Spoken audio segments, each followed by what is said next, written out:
المكتب المركزي للأبحاث القضائية يفكك خلية إرهابية بطنجة. 3 مشتبه فيهم كانوا يخططون لتنفيذ مشاريع إرهابية خطيرة بالمغرب. أهلا بكم. كانوا يستعدون لتنفيذ مشاريع إرهابية خطيرة تستهدف منشآت حيوية وأمنية بالمغرب. هم 3 مشتبه فيهم بايعوا من يسمى بأمير تنظيم داعش.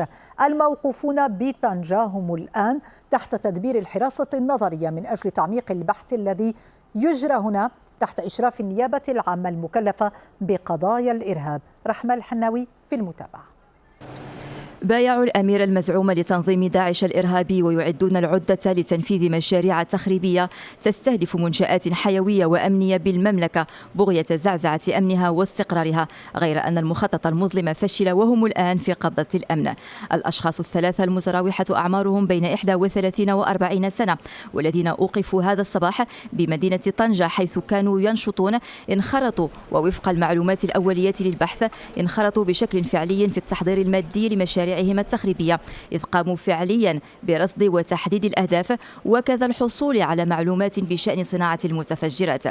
المكتب المركزي للأبحاث القضائية الذي تمكن من تفكيك الخلية الإرهابية الموالية لداعش، وذلك على ضوء معلومات استخباراتية وفرتها المديرية العامة للأمن الوطني. المكتب أوضح عبر بلاغ أن المشتبه فيهم كانوا يحضرون أيضا للمرحلة ما بعد تنفيذهم لمخططاتهم الإرهابية، إذ حاولوا ربط علاقات مع عناصر إرهابية أخرى تنشط خارج المملكة بهدف التنسيق للالتحاق بأحد فروع تنظيم داعش، خاصة بمنطقة الساحل والصحراء، وذلك مباشرة بعد تنفيذ الاعتداءات على أرض المملكة.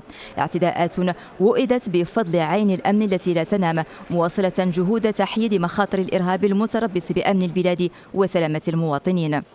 المشتبه فيهم ال3 هم الآن تحت تدبير الحراسة النظرية من أجل تعميق البحث الذي يجري تحت إشراف النيابة العامة المكلفة بقضايا الإرهاب بغية الكشف عن جميع المشاريع الإرهابية والامتدادات والارتباطات المحتملة للخلية التي فككت اليوم، حاملة معها مرة أخرى مؤشرات عن تنامي خطر الإرهاب المحدق بالمملكة، يغذيه إصرار المتشبعين بالفكر المتطرف على الانسياق الأعمى وراء التحريض الصادر عن التنظيمات الإرهابية.